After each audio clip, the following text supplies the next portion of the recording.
DIYers, what's going on? Mike Boards with the Mike Boards channel. Thank you for watching. We're talking spark plugs today. We're going to show you how to properly and safely gap a spark plug. It's pretty important regardless of what you're working on.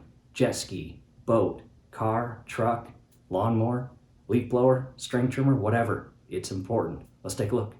DIYers, here we are at the workstation, and check this out. Mom and Dad's jet ski in-house for the winter. DIY repair videos ahead. We're excited about that. Let's hop to the other side to the workbench. Making our way around the jet ski. Hey, if you're into skateboarding, definitely check out the link scrolling above. We actually build our very own YouTube channel custom logo skateboards as shown here and mount them on the wall. To the workbench. Here's what we got going on. We are referencing our exact serial number service manual for my mom and dad's jet ski, and we are in the process of replacing some electrical system parts, including the ignition coil, the plugs, the wires. You see the two plugs right there? We also replaced the starter, as you see there. Again, a lot going on. However, again, in this video, we are going to focus on how to properly gap your spark plugs, because if you don't, well, they won't operate or work as designed, and that's not good. Your engine performance will suffer because of that. So again, we're going to show you how to properly gap those plugs to get them ready to operate to full capacity and efficiency. And here the plugs are out of the box, and reference the part number on the plug itself to ensure that you've got the exact replacement plug that matches your part number on your box. Those are nice. On the very bottom, there is the little electrode, and the gap between the top hook here, or the electrode, and the connector lead must be properly gapped. And what I mean by that is there must be the exact space in between the igniter and the lead or terminal set forth by the manufacturers and the engineering that built the engine that these plugs go into. And we're going to show you how to do that, because again, if you don't do that, engine performance will degrade. Alright DIYers, I made my way to our backup workbench because our primary workbench, as you can see, is pretty full of stuff, and I wanted to give you a clear look at what we're doing without any distractions, which include additional parts or paperwork. So again, clean work surface in front of us, and the very first thing I'm going to introduce to you is called a gapper, and you can pick these up at your local hardware store or AutoZone, as you can see. In addition, I will post a link down below in the comments section as well as the description section on where to purchase one of these.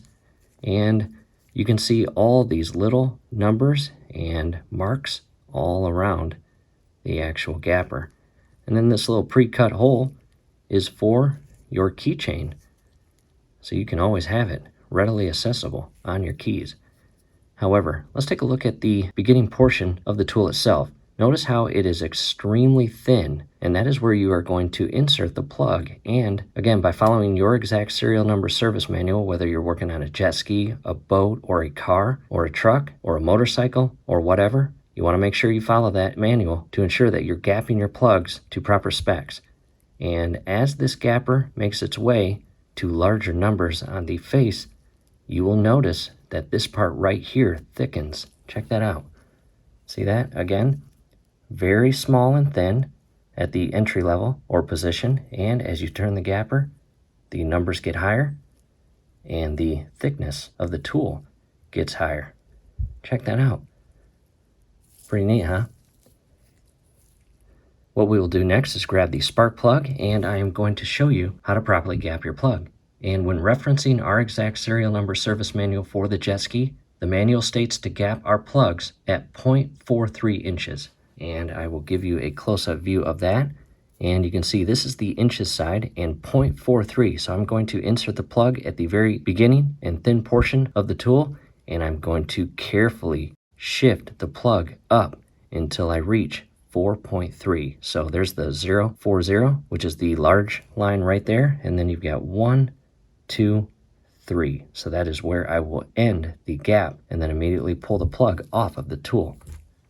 Now to the plug, again, as we saw on the primary workbench, you've got the electrode and the terminal. And when the engine is running, there is a constant spark or electrical connection between this electrode right here and the looped or hooked terminal. And you can see that gap.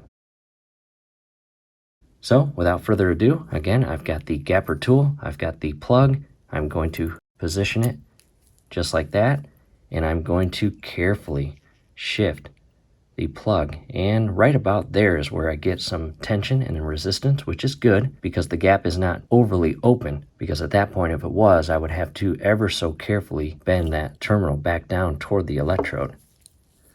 And you will need to use a little bit of friendly pressure and go very slow as you work this up the tool, because the last thing you want to do is overshoot it. And I'm carefully moving it. Again, it's got tension, and I'm at 0.039-ish, just shy of 0.04. Again, I've got to take it all the way to the 0.43 for our specific serial number.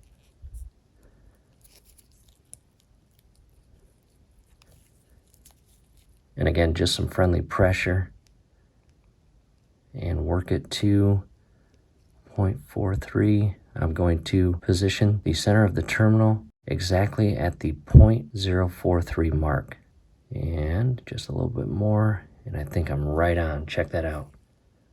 0.43 as shown here.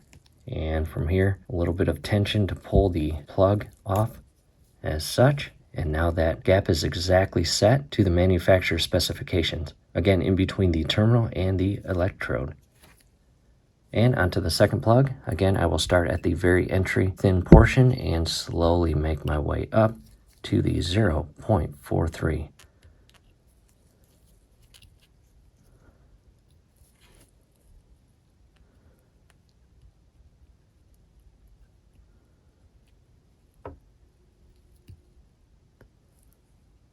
And I think I'm spot on right there. Check that out. Again, tension when you pull the plug off the gapper, and that completes the proper steps for gapping your spark plugs. Back to the primary workbench, and again, these spark plugs are properly gapped and ready to be installed inside the jet ski. We've got brand new spark plug wires. Inside the white boxes, we got 2 brand new ignition coils that the wires will connect into inside our electrical box, right inside there. Again, we've got a lot going on. We replaced the start-stop push button cap, and right behind that cap is the actual start-stop push button right here. You can hear it. Hear that? That will be replaced as well. And to answer your question, how can you find your exact gap measurement for your plug? Well, contact your local dealer, whether it is a jet ski dealer, a boat dealer, or a vehicle dealer, whether it's a car or truck. Ask for the service center, and they will be able to get you your exact gap measurements for your exact serial number vehicle, or again, boat or jet ski. Taking a step back at DIYers, that was quick and simple. We hope the video helped. Do us a favor, below the video, you will see that thumbs up icon. Click on that, like the video, subscribe to the channel. Definitely ring your YouTube bell. That would be very helpful to us.